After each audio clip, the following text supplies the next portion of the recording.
Hey, welcome back everyone. It is now June 15th of 2020. Here we are. It is the middle of this year and we are only getting closer to 2021, which in case you guys are not really informed or in the loop here, 2021 really is going to be a very important year because it's going to be the very beginning of this new Star Wars universe that's going to start by Disney and Lucasfilm. This is Mike Zero. Make sure to subscribe if you are new to the channel for future Star Wars content. One thing that is certain is that Kathleen Kennedy is no longer involved with Disney Plus or, of course, any of the existing Star Wars movies in the works, except for one project and one project only, and that is, of course, the Leslye Headland Star Wars TV series. Now, the Leslye Headland Star Wars TV show, by the way, it is official, it is happening, it was announced on StarWars.com just last month of May, I believe it was, where they also announced that, of course, they are going to be doing something very big with this new Disney Plus TV series that I think a lot of fans are really against already. The fact that it's going to include tons of identity politics, real-world issues, and more. That, I think, is where things begin to go down. Now, when we look at everything related to Bob Iger and Bob Chapek, that's exactly what they're 100% against.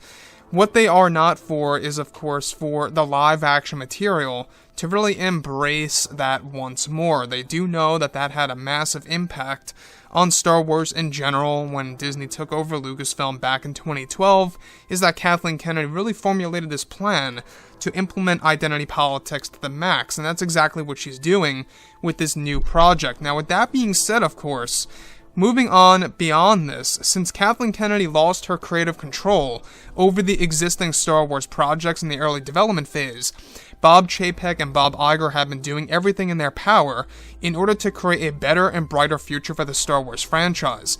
However, one project that Kathleen Kennedy has control over is the Leslye Headland Star Wars TV series. Now, it's explained that Leslye Headland's Star Wars TV series is described to focus on the Jedi in a new way that will have to do with identity politics being driven into many new Jedi-oriented characters. Let me stop right there. That, to me, I don't know about you guys, sounds like a nightmare. The fact that the idea of identity politics are going to be applied to the Jedi, of all people, I think is really going to be a big problem. Now, once again, just understand, please understand that I'm not against any kind of community out there. The problem that I do have is when these ideas of applying these concepts, if you will, identity politics and real-world issues and personal agendas over story, that's where I have a bigger issue at hand when it comes to Star Wars and other franchises out there. Moving on. Now, it's explained that the series is aimed to become overly politically correct and that Leslye wants to focus away from the Jedi engaging in wars, per se, in this new project, which was an original idea by Kathleen Kennedy for the High Republic. The new series is also described to dive into a lead Jedi character that they plan to have Brie Larson portray that will be a symbol to the new fans. Leslye is said to ignore the regular Star Wars fans for the new series and will only be focusing on creating new fans and ignoring many important aspects of Star Wars lore. When you ignore many pieces of Star Wars lore, that's where I also have a big problem when it comes to this TV show. Headland is said to not be a fan of Star Wars at all in any way, shape, or form, and wants to use the Star Wars brand to create her own project that become popular. Kathleen Kennedy will be throwing in real-world issues that are happening around the world right now into the new Star Wars TV series that will make the series relatable to the real-world conflicts that happen around the globe as we speak.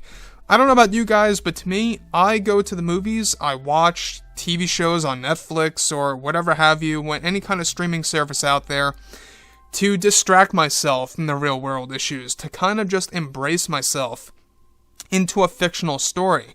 And that's why I love these fictional stories. When you mix it with real world issues and, of course, politics and identity politics in general, that's where things really go downhill.